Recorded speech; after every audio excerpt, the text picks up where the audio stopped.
Happy birthday to you. Happy birthday to you. Happy birthday dear Monali. Happy birthday to you. নমস্কার বন্ধুরা, আমি তরুলতা। আমার আরেকটি নতুন ভিডিওতে সবাইকে স্বাগতম। কেমন আছেন আপনারা সবাই? আশা করব সবাই খুব ভালো আছেন, আর আমিও খুব ভালো আছি। এই যে আমরা রেডি হয়ে নিয়েছি, আমি, মিষ্টি, রায়, নিভাদি। আমরা যাচ্ছি মিষ্টি আর রায়ের বন্ধুর জন্মদিনে। আমাদের পাশেই বাড়ি। তো একটু দেরি হয়ে গিয়েছে, কারণ মিষ্টির বিকালে আবৃত্তির ক্লাস ছিল, সেই কারণে আমাদের একটু দেরি হয়ে গিয়েছে। দেরি হয়েছে তো কি হয়েছে, আমরা পৌঁছেও গিয়েছি, কারণ আমাদের একদম বাড়ির পাশে।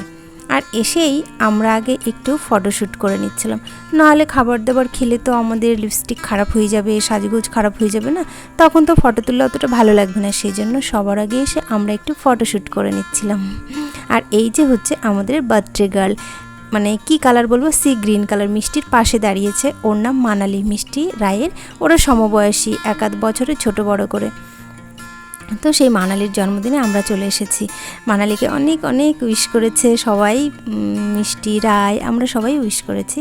ও অনেক ভালো থাকুক, অনেক বড় হোক, ওর সকল মনের ইচ্ছে পূরণ হোক, অনেক ভালোবাসা মানালিকে। তারপরে এই যে কেক কাটিংয়ের ওখানে আমরা চলে এসেছি। বাইরে সব লোকজন ছিল, আমরা প্রথমে গিয়ে একটু ঘরে ঢুকে গিয়েছিলাম। তো এই যে এখানে কেক কাটিং পর্ব অনুষ্ঠান শুরু হয়ে গিয়েছে।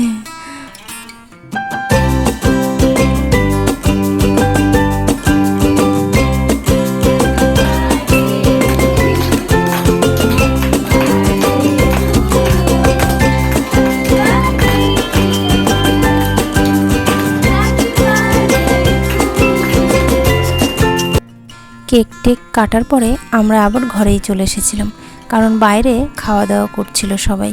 আর আমাদের তো বাড়ির পাশে, সেই জন্য আমাদের অত তাড়াহুড়ো নেই।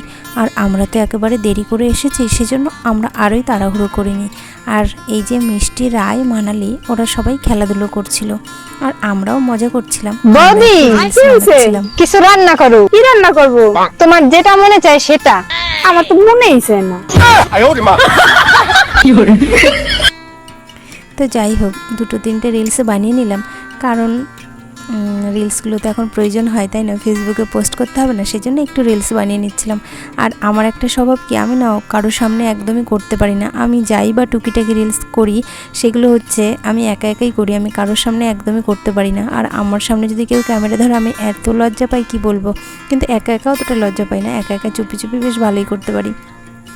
তারপরে অনেকটা রাত হয়ে গেছিলো, তখন আমরা খেতে বসেছিলাম। প্রথমে আমি আর নিভাদি এক পাশে বসেছিলাম, আর বাচ্চাগুলোকে এক পাশে বসিয়েছিলাম। কিন্তু মিষ্টির না শরীরটা ভালো লাগছিল না, একা একা প্রচুর স্নান করেছে, ঠান্ডাতে কাশি হচ্ছিল, ওর শরীরটা ভালো লাগছিল না বলে আমার কাছে চলে এসেছিলো। তারপরে যে আমি ওকে একটু খাইয়ে দিচ্ছিলাম, একা একা খেতে চাচ্ছিল না।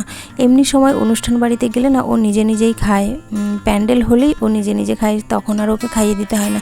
কিন্তু আজকে শরীরটা খারাপ লাগছিল বলে আমাকে খাইয়ে দিতে হচ্ছিলো। আর আজকে আমাদের খাবার মেনুতে ছিল, বেশ দারুণ ছিল। বিরিয়ানি ছিল, চিকেন কষা, আইসক্রিম, তারপর আরও কী কী যেন খেলাম, স্যালাড, তারপর আরও জানি কী কী ছিল, আমি ভুলে গিয়েছি আমার সব। হাজমোলা খেয়েছিলাম। তো যাই হোক, এই যে আমি চিকেন খাচ্ছি, তার আবার মানে আমি আবার রিভিউ দিচ্ছিলাম, হ্যাঁ, যে চিকেনটা কেমন হয়েছে খেতে।